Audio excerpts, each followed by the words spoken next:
Climate change के ऊपर आदरणीय विधुड़ी जी। धन्यवाद सभापति जी।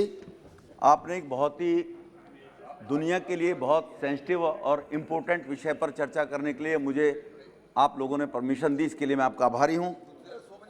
माननीय सभापति जी, पर्यावरण संरक्षण एक वैश्विक चुनौती है। हमारे लिए गर्व का भी विषय है कि अंतर्राष्ट्रीय स्तर पर हमारे माननीय प्रधानमंत्री मोदी जी को क्लाइमेट चेंज के विषय में नेतृत्व करने के लिए भूरी भूरी उनकी प्रशंसा की गई और सराहा गया। माननीय सभापति जी, मैं सबसे पहले देश को बधाई देना चाहता हूं। यह हम सबका सौभाग्य है कि इस देश ने भारत पर 150 वर्ष इस देश में जिन लोगों ने राज किया, उस देश के पीएम आज भारत के प्रधानमंत्री माननीय मोदी जी की तारीफ कर रहे हैं। और मैं इंग्लैंड के पीएम बोरिस जॉनसन के 17 मार्च 21 के वक्तव्य को बताना चाहता हूं। माननीय सभापति जी, उन्होंने कहा था, इंग्लैंड के प्रधानमंत्री जी ने, I want to thanks PM Modi for hosting this conference and also for his fantastic leadership in Asia such as renewable energy as we continue to fight against climate change. माननीय सभापति जी, अमृत महोत्सव आजादी का 75 वर्ष ये चल रहा है और इस अमृत महोत्सव में जिन लोगों ने देश के लिए कुर्बानी दी, उन लोगों को सम्मान देने के लिए माननीय प्रधानमंत्री जी ने कहा, हम 75 वर्ष की आजादी को अमृत महोत्सव के रूप में मनाएंगे। आज निश्चित रूप से उन आजादी के दीवाने जो होंगे, उनकी आत्मा देखकर खुश हो रही होगी कि भारत में कोई लाल पैदा हुआ तो 75 वर्ष के बाद हुआ कि जिन लोगों को हमने यहां से भगाया, उसके प्रधानमंत्री ने हमारे देश के प्रधानमंत्री का ही वो सम्मान नहीं था। अध्यक्ष जी, भारत के 125 करोड़ लोगों का वो सम्मान हुआ है कि जिसके कारण से हमारे देश के प्रधानमंत्री की उन्होंने तारीफ की है।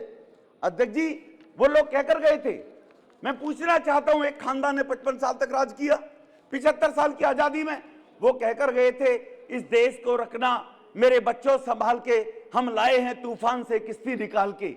ये पहले लोगों को दिखाई नहीं दिया, लेकिन जो लोग ये शब्द कहकर गए थे आजादी के 75 वर्ष अमृत महोत्सव में, वो साक्षात उनके मुखार बिंदु से कहे शब्द हमारे देश के लोकप्रिय प्रधानमंत्री जी ने पूरा किया है। अध्यक्ष जी, वायु प्रदूषण के विषय में विभिन्न देशों ने कानून बनाकर समय पर प्रभावी कदम उठाए हैं। इंग्लैंड में क्लीन एक्ट 1956 में लागू हुआ, यूएसए में क्लीन एयर एक्ट 1963 में लागू हुआ, न्यूजीलैंड में क्लीन एयर एक्ट 1972 में लागू हुआ। अध्यक्ष महोदय, मैं राष्ट्रपिता महात्मा गांधी जी के एक वक्तव्य को कहना चाहूंगा। राष्ट्रपिता महात्मा गांधी जी ने कहा था, one must care about a world one will not see. अध्यक्ष जी, एक खानदान महात्मा गांधी जी के नाम से 70 साल तक रोटी सेक रहा है। उस महात्मा गांधी जी का सपना देखिए आप, जिन्होंने ये एक वाक्य सस्टेनेबल डेवलपमेंट के लिए मैं प्रेरित करना चाहता हूं, लेकिन 30 वर्ष तक इन लोगों को इस बात के लिए जो महात्मा गांधी ने मल साफ स्वयं करने के वे स्वच्छ भारत बनाने के लिए स्वच्छता का संदेश दिया, 30 साल तक इनको उस पर कानून बनाने की याद नहीं आई थी। क्लाइमेट चेंज की अगर मैं बात करूं तो अध्यक्ष जी, गांधी जी पर, उनके आदर्शों पर ये लोग अपनी रोटी सेकते रहे, राजनीति करते रहे, लेकिन परंतु भारत में वायु प्रदूषण पर आजादी के 30 वर्षों तक पुनः दोहराना चाहते हुए कानून नहीं बना सके, क्योंकि कांग्रेस शासनकाल में दूरदर्शिता थी ही नहीं, मानवता के प्रति संवेदना तो थी नहीं उनके अंदर। उसका जीता जागता उदाहरण है अध्यक्ष जी, यह वही लोग हैं जिन्होंने भोपाल गैस ट्रेजेडी में मारे गए लगभग 3700 लोग, उनसे अधिक लोग मरे थे। ये तो वो हैं सर जिनको सरकार ने माना और उन लोगों को कंपनसेट परिवारों को दिया है। अध्यक्ष जी, वो भोपाल गैस का जो कल्पित मुलजिम था, वो कंपनी का जो सीईओ था, वो वॉरेन एंडरसन को राजीव गांधी जी के निर्देश पर, मैं यहां पर इस सदन के अंदर ऑथेंटिसिटी के साथ मैं कहना चाहता हूं, अर्जुन सिंह जी ने किताब में लिखा, जो कांग्रेस के बड़े नेता थे, उनको पुलिस ने गिरफ्तार कर लिया था भोपाल गैस के कांड के आरोपी को। वो विदेशी था, 4 घंटे पुलिस कस्टडी में रहा, लेकिन 4 घंटे पुलिस कस्टडी में रहने के बाद 4 घंटे बाद दिल्ली से फोन जाता है और उसको छुड़ा दिया जाता है और हवाई जहाज में बैठाकर अमेरिका के अंदर भेज दिया जाता है, भगा दिया जाता है। जहां पर इस पर्यावरण के दूषित करने की वजह से इतने दुनिया में कभी लोग नहीं मरे होंगे अध्यक्ष जी। लेकिन सेंसिटिविटी की मैं बात बता रहा हूं अध्यक्ष जी। हमारे देश के प्रधानमंत्री ने गुजरात के मुख्यमंत्री के रहते हुए इस दायित्व को निभाने का कार्य आज से 20 वर्ष पहले प्रारंभ कर दिया था अध्यक्ष जी। उन्होंने पर्यावरण के संरक्षण के विषय में अनेक प्रभावी कदम उठाए, जिसको उन्होंने अपनी, मैं कहना चाहता हूं, आप सदन के भी लोगों से मेरा निवेदन है, आप इस कन्वीनिएंट एक्शन बुक नाम की जो किताब है उसमें माननीय प्रधानमंत्री जी के वक्तव्य हैं, उनके बारे में उनको पढ़कर अगर देखेंगे तो बहुत लोगों का ज्ञानवर्धन हो जाएगा। ये लोकतंत्र का मंदिर है और लोकतंत्र में परिचय देते हुए डेमोक्रेसी का विपक्ष के कहने पर क्लाइमेट चेंज के ऊपर चर्चा अध्यक्ष जी ने शुरू की। इसके लिए मैं सदन के अपने हमारे अध्यक्ष जी को भी बधाई देना चाहता हूं कि हम किसी भी चर्चा से किसी भी रूप में पीछे हटने वाले नहीं हैं, घबराने वाले नहीं हैं। हम दिल से, आत्मा से जन सेवा के काम करना चाहते हैं, 125 करोड़ लोगों की आवश्यकताओं की पूर्ति के काम कराना चाहते। करिए किस पर आप चर्चा करना चाहते। लेकिन हाउस को पिछली बार कैसे हाईजैक करके रखा गया था, क्योंकि मालूम है चर्चा होगी, अच्छे लोगों के काम होंगे तो इनको गिल्टी महसूस होगी कि हम तो कुछ कर नहीं पाए और ये इतना कर रहे तो बता रहे। अध्यक्ष जी, मैं माननीय प्रधानमंत्री जी ने आजादी के देश में स्वतंत्रता के 50 वर्षों तक जो नहीं हुआ वह काम गुजरात के मुख्यमंत्री के रूप में उन्होंने करके दिखाया। 2000 के पहले उन्होंने पेयजल एक गंभीर समस्या गुजरात में हुआ करती थी अध्यक्ष जी। गरीब महिला कई किलोमीटर तक सर पर मटका रखकर प्रेग्नेंट बहनें 1-1 किलोमीटर से पानी लाया करती थी। जल में फ्लोराइड बहुत ज्यादा हुआ करता था जो लोगों को बीमार किया करता था। पीएम साहब ने, जब वो उस टाइम चीफ मिनिस्टर थे अध्यक्ष जी, 2678 किलोमीटर बल्क पाइपलाइन वहां पर पानी की डलवाई और 1,20,769 किलोमीटर डिस्ट्रीब्यूशन पाइपलाइन डली।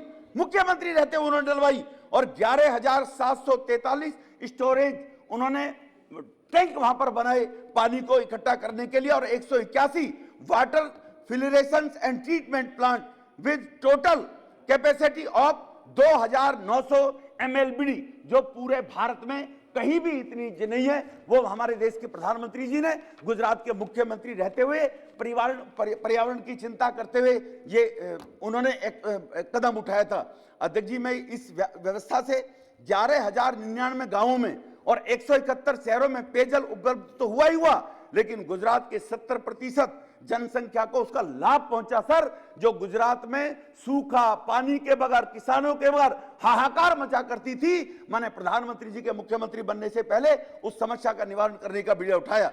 इसलिए 3 बार सीएम और अब वो पीएम रहते हुए अब अपने इन्हीं उद्देश्यों को हर घर से नल जाने के लिए अपना जो उन्होंने कानून बनाया, उसके लिए वहीं दिल्ली की एक बराबर में है, दिल्ली देश की राजधानी, पूरी दुनिया राजधानी की तरफ देखती है, लेकिन दिल्ली के अंदर एक ऐसा नौटंकी मुख्यमंत्री बैठा हुआ है, वो केवल बातें करता है और ऐसी बातें करता है जो असंभव है। लोगों को सपने दिखाने की बात करता है। ये लोग कम से कम सपना दिखाने के बाद पूरा नहीं करते थे, आगे कम से कम इनके अंदर थोड़ी गैरत तो थी, चुप तो रहते थे। वो बेगैरत आदमी दिल्ली में आज 70% पीने का पानी दिल्ली की देश की राजधानी में नहीं है, एक हमारे प्रधानमंत्री जी ने करके दिखाया। अध्यक्ष जी, मैं एक और रोमांचक घटना है उसके बारे में सदन को जरूर सुनाना चाहता हूं। एक दिन पीएम साहब साबरमती नदी पर बने पुल से गुजर रहे थे। गुजरते वक्त कुछ लोग नदी के समीप क्रिकेट खेलते उन्होंने देखा। क्रिकेट खेलते देखते उनके मन में एक प्रश्न उठा कि अगली पीढ़ी से जब लोग पैदा होंगे, आएंगे, तो साबरमती के बारे में पूछा जाएगा, तब उसे नदी नहीं बल्कि लोग एक मैदान बताएंगे साबरमती को। ये उनके जहन में माने मुख्यमंत्री के में आया। जब वो मुख्यमंत्री थे वहां से निकल रहे थे, उन्होंने नदी के किनारे सूखा होने से स्लम जो बन जाता है, लोग कूड़ा करकट जहां पर फेंकते हैं, आज भी देश में अनेक राज्यों में देखा कूड़ा करकट मिलेगा, वहां पर नदी का जल पूरा प्रदूषित जो वो करते थे, थोड़ा बहुत जल आता था। हमारे पीएम साहब ने सोचा कि इस नदी का जीर्णोद्धार कैसे किया जा सके। कोई और नदी तो थी नहीं अध्यक्ष जी, इसलिए उन्होंने सोचा इसका कैसे रिन्यूएबल किया जा सके इसको। इसलिए अध्यक्ष जी, माने सीएम साहब उस टाइम थे, प्रधानमंत्री जी ने नर्मदा नदी का पानी 230 किलोमीटर, इनको तो 230 किलोमीटर लिखना क्या मैं कह दूं ना तो ये लिख ही नहीं पाएंगे, मुझे लगता है उस पर भी कंफ्यूजन होंगे इन लोगों को जी। 230 किलोमीटर से कैनाल के माध्यम से वहां पर नर्मदा नदी का पानी पहुंचाना जा सकता है, ये उनके मन में विचार आया। और इस दुविधा पर वो यह भी एक दुविधा यह भी थी कि सरदार सरोवर जो बांध है वो उतना ऊंचा तो है नहीं, अगर वहां पर रोककर पानी लाया जाएगा तो ओवरफ्लो होगा, तो सबसे पहले माननीय प्रधानमंत्री जी ने वहां बांध ऊंचा करवाया। बांध ऊंचा कराने के बाद पानी की आपूर्ति की। अहमदाबाद के साथ साथ आज पूरे के पूरे उस एरिया में साबरमती का जीर्णोद्वार हो गया है। आप लोगों ने जाकर देखा होगा, देख भी सकते हैं। और शहरों में वायु प्रदूषण की मैं बात करूं अध्यक्ष जी, आप लोगों को मैं या आपके माध्यम से सदन की जानकारी में डालना चाहता हूं। हमारे इस गुजरात के अंदर वायु प्रदूषण को रोकने के लिए 1000 बस रैपिड ट्रांजिट उन्होंने चलाई। 19 लाख निजी वाहन जो सिस्टम उन्होंने बनाया, उसमें 4 लाख निजी वाहन कम हुए, जिससे 14% प्रदूषण वायु में वहां पर सुधार हुआ गुजरात के अंदर। ये तो मैं गुजरात की चर्चा कर रहा था सर। इसी प्रकार से चरंका गुजरात में 3000 एकड़ में 500 MW के एशिया का सबसे बड़ा सोलर पार्क माननीय प्रधानमंत्री जी ने गुजरात में बनवाया। बता रहे हैं आप कुछ सीख लीजिए, अभी भी सुदबुद्धि परमात्मा दे दे, कुछ सुदबुद्धि ले लीजिए कि जो प्रधानमंत्री मोदी जी कर सकते थे, तुम कहां बुआ के घर गए हुए थे, तुम कहां इटली के गुणगान करने में लगे रहते थे। इस देश के बारे में भी सोचते आप लोग। मैं ये कहना चाहता हूं, इसलिए अध्यक्ष जी मैं आपके माध्यम से पर्यावरण के संरक्षण में वाइंड एनर्जी जो अत्यंत महत्वपूर्ण है, अध्यक्ष जी मैं बताना चाहता हूं उनका विजन देश के प्रधानमंत्री का, जिसको बार बार कहते हैं चर्चा से भाग रहे हैं, चर्चा नहीं कर रहे, कुछ कर नहीं रहे, डिक्टेटरशिप कर रहे हैं। अरे डिक्टेटरशिप होती तो विपक्ष के सदस्य के कहने से पर्यावरण में आज सदन में चर्चा ना हो रही होती। अगर यही कांग्रेस होती तो कभी चर्चा नहीं कराती। यही ममता जी होती ना, सबको अंदर ठुकवा देती, गुंडे भेज भेज कर पिटवा देती गेट के बाहर ही, सबके मर्डर करा देती। इसलिए अध्यक्ष जी 2002 में 119 मेगावाट बिजली वाइंड एनर्जी से उत्पन्न होती थी, और जो 2014 में बढ़कर गुजरात में 3387 मेगावाट वाइंड बिजली का उत्पादन हुआ। ये तभी संभव था सर गुजरात में कि मोदी थे तो मुमकिन हुआ है सर ये। इसीलिए सर इसके बाद एक अनोखी पहल बाल ऊर्जा संरक्षण दल 3600 स्कूलों में। सर चलो मैं गुजरात में तो इतनी बातें हैं, इनको कईयों को जाकर हार्ट अटैक और हो जाएगा, इनको तो पता ही नहीं था ये कैसा होता था, क्या होता था अध्यक्ष जी। इसीलिए परंपरागत कृषि, स्वच्छ Bharat mission, national mission for clean Ganga जैसी अनेक योजनाओं से पर्यावरण संरक्षण पर चर्चा हुई। सर की जानकारी में डाल देना चाहता हूं। अभी कह रहे Gujarat Gujarat Gujarat, sir LED bulb के प्रयोग का प्रोत्साहन दिया, किसने दिया सर? इनके जहन में क्यों नहीं आई? 10 साल तक ये बिलों को फाड़कर फेंकते रहे प्रधानमंत्री के को। इनकी सोच में नहीं आई बिजली कैसे बचाई जा सके? कभी सोचा इन्होंने? कभी नहीं सोचा। ये माननीय प्रधानमंत्री मोदी साहब ने सोचा कि मार्केट से 1/3 रेट पर गरीबों को एलईडी बल्ब उपलब्ध कराया, और वो 10 billion kilowatt horse power annual बिजली की जिससे आज देश में बचत हो रही है। और हर एलईडी प्रयोग में 160 रुपए से 400 रुपए तक का हर कंज्यूमर को लाभ हो रहा है सर। उसको इनडायरेक्ट लाभ बोलते हैं कॉमर्स के अंदर, अकाउंटेंसी के अंदर, जो लोगों को शायद दिखाई नहीं दे रहा होगा। तुरंत नगद दिया तो दिखता है, लेकिन आज हर बिजली भरने वाले को उस बल्ब के कारण से 160 से 400 रुपए का लाभ प्राप्त हो रहा है। वो एलईडी बल्ब इसीलिए आए कि बिजली की कंजम्पशन कम होगी। 70% बिजली देश में कोयला से बनती थी, कोयला से धुआं निकलता था, उसके कारण से पर्यावरण ज्यादा होता था। ये इनकी बुद्धि में कम आएगी नहीं, घर जाकर सोचेंगे लोग। माने पर्यावरण मंत्री जी ने विश्व पटल पर मजबूती से, मैं भूपेंद्र जी हमारे जो पर्यावरण मंत्री हैं उनको इस बात के लिए बधाई देना चाहता हूं कि उन्होंने विश्व पटल पर भारत का पक्ष मजबूती के साथ रखा। उन्होंने स्पष्ट कहा कि पर्यावरण का संकट भारत जैसे विकासशील देशों के कारण नहीं है। हम अपने विकास पथ को रोक नहीं सकते, हमारी मजबूरी है, हमने विकास करना है, लेकिन पर्यावरण हमारी भी प्राथमिकता है। हमारे प्रधानमंत्री की सोच है, थॉट है, और कहीं ना कहीं प्रधानमंत्री की गुजरात वाली थॉट को दुनिया में विश्व के अंदर एक जानकारी दी होगी। विकसित देशों ने एलपीजी पर मिल रही सब्सिडी हटाने के लिए दबाव बनाया। माननीय प्रधानमंत्री जी ने स्पष्ट किया, पूरी दुनिया के सामने स्पष्ट किया, हमारी जिम्मेवारी गरीब वंचित को उसके अधिकारों से लबालब करना है, उसके अधिकार प्राप्त करवाने। एलपीजी सब्सिडी करने की जो विश्व पटल पर अगर बात रखी तो हमारे प्रधानमंत्री जी ने बड़ी सजगता के साथ में उसका जवाब दिया। एलपीजी पर सब्सिडी से महिलाओं का स्वास्थ्य और पर्यावरण दोनों में सुधार होता है। एलपीजी पर सब्सिडी अगर नहीं देंगे तो लकड़ी से, उपले से लोग चूल्हा जलाएंगे। ऐसी लाखों माता बहनें जो सांस की, दमे की बीमारी से मर जाया करती थी, उस आग को फूंकते फूंकते एक दिन में एक व्यक्ति 500 सिगरेट पिएगा उतना धुआं उसके मुंह में नहीं जाता जितना गरीब माता बहनें गीली कच्ची लकड़ियों से खाना बनाती थी और धुआं को उसके अंदर ले लेती थी, फूकनी मार मार कर चूल्हे में जब वो गैस अंदर जाती थी धुएं की। सर उससे छुटकारा देना, एलपीजी हमारी देना प्रायोरिटी है, क्योंकि अंतरराष्ट्रीय स्तर पर एलपीजी को इसलिए बैन किया गया कि शायद एलपीजी पर सब्सिडी कम होगी, एलपीजी लोग फिर महंगी होगी तो कम खरीदेंगे, कम खरीदेंगे तो इसलिए उसको प्रोडक्शन भी ज्यादा नहीं करना पड़ेगा। अध्यक्ष जी, प्रदूषण पर संवेदनशीलता का भारत सरकार ने अनेकों प्रभावी कदम उठाए हैं, वो भी मैं जानकारी में देना चाहता हूं।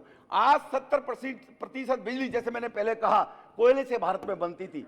2030 तक 50% बिजली आवश्यकता रिन्यूएबल एनर्जी से प्राप्त करने का टारगेट हमारे प्रधानमंत्री जी ने बनाया हुआ है और सभी को टारगेट दिया हुआ है इस देश के अंदर। 2030 तक 30% पैसेंजर कार इलेक्ट्रिक व्हीकल को उनका टारगेट है कि ये इलेक्ट्रिकल व्हीकल के माध्यम से लोग चलेंगे और डीजल और उनको पेट्रोल फूकने की आवश्यकता नहीं है जिससे तेल फूका जाए। बीच में घुमाते मैं याद दिलाना चाहता हूं, आजकल दिल्ली में देखते होंगे आप, रेड लाइट के ऊपर बच्चे लिए खड़े हैं, प्रदूषण से युद्ध। उस दिल्ली के अयोग्य मुख्यमंत्री से पूछना चाहता हूं, कोई एक्सपर्ट बुला लिए होते, उनसे पूछते, अगर किसी गाड़ी को विदिन मिनट 1 मिनट के लिए आप बंद करके स्टार्ट करेंगे तो उससे 10 टाइम वो प्रदूषण फैलाता है। और दिल्ली की रेड लाइट पर कोई रेड लाइट ऐसी नहीं है जिस पर 30 से 45 सेकंड से ज्यादा का समय हो, और वहां पर वो नोटिंग करवा रहा बच्चों को खड़ा करके, रेड लाइट ऑफ, गाड़ी ऑन, गाड़ी ऑन, रेड लाइट ऑफ, वो वहां पर बच्चे खड़े कर रखे हैं। लोगों को, उन बच्चों को और प्रदूषण में मरवाने का काम कर रखा, नौजवानों को छोटा लालच देकर। किसी ऐसे एक्सपर्ट से बुला लिया होता, अरे बाकी छोड़ दो, हमारे सेक्रेटरीट पीएमओ के सेक्रेटरी के किसी जॉइंट सेक्रेटरी को बुलाकर सलाह ले ली होती, वो उनको उससे ज्यादा सलाह दे देते कि 30 सेकंड में गाड़ी बंद करके चलाएंगे तो 10 टाइम्स प्रदूषण बढ़ेगा। मैं ये ऑथेंटिसिटी के साथ में हाउस को जानकारी देना चाहता हूं जो उन्होंने वो नौटंकी करने का काम किया है। इसलिए sir 156 million ton crude oil हमारे देश का बचेगा जब हम 80% इलेक्ट्रिकल व्हीकल्स के माध्यम से काम करेंगे। सर 2070 तक जीरो एमिशन का लक्ष्य भारत की सरकार ने रखा हुआ है। सर मैं आपके माध्यम से सदन की जानकारी में देना चाहता हूं, विपक्षी और मेरा सौभाग्य है, देखो राहुल जी बैठकर मुझे सुन रहे कम से कम, तो शायद कांग्रेस के लोगों को कुछ सुदबुद्धि आ जाए कि आज तो वो सुन रहे थे हमारे नेता, तो हम भी सुनना शुरू कर दें, वरना आधे से ज्यादा बाहर ही रहते हैं जी। अध्यक्ष जी, मैं दिल्ली में वायु प्रदूषण का एक और चिंता का विषय है, वायु प्रदूषण में फेफड़े, दमा इत्यादि से बचे एवं वृद्ध प्रभावित प्रदूषण। भाई सुन लेने दो, थोड़ी अकल आ जाएगी बेचारे के अंदर, थोड़ा ज्ञानवर्धन हो जाएगा भाई, सुन लेने तो। आज बैठे खुशकस्मी से ज्ञानवर्धन उनका भी हो जाएगा। तुम तो करते नहीं, तुम तो हम कर रहे हैं आज ज्ञानवर्धन, ये देश के लिए अच्छा है। अध्यक्ष जी, वायु प्रदूषण एक चिंता का विषय है। वायु प्रदूषण से फेफड़े, दवा इत्यादि से बच्चे एवं वृद्ध प्रभावित होते हैं। प्रदूषण से प्रतिवर्ष लगभग 9 लाख लोगों की मौत होती है। असंवेदनशील केजरीवाल सरकार प्रदूषण पर वह केवल विज्ञापन देकर और इतिश्री करना चाहती है। दिल्ली की भी एक सरकार है जिनको इन्होंने बैठाया था सर समर्थन देने के बाद, इन्होंने नहीं, मामा फूफी के हैं, उसने कहा था बच्चों की कसम खाता हूं कांग्रेस का समर्थन नहीं लूंगा, चोरों की पंचायत है, और बाद में चोरों से मिल गया जी वो आदमी। इसीलिए AQI स्टैंडर्ड जो अगर आज है, सर मैं आंकड़ों पर नहीं जाना चाहता हूं, मैं आंकड़ों पर नहीं जाना, मैं सीधा आगे आता हूं। सर मैं आपके माध्यम से पर्यावरण वैज्ञानिकों के शोध के अनुसार दिल्ली में वायु प्रदूषण के जो मुख्य स्रोत हैं, सर दिल्ली पे अगर नहीं बोलूंगा मैं, पूरे देश की राजधानी है, लोग बाहर दिल्ली में रहते हैं सभी राज्यों के, फोन करके पूछते हैं दिल्ली में हालत खराब है, अब क्यों, घर वापस लौट कर चले आओ, देश की राजधानी है, दुनिया में देश का नाम बदनाम होता है सर। इसीलिए इंडस्ट्रियल पॉल्यूशन दिल्ली में सर 18% है, व्हीकल पॉल्यूशन 35% है, कंस्ट्रक्शन पॉल्यूशन 30% है, और पराली का पॉल्यूशन केवल 7% है।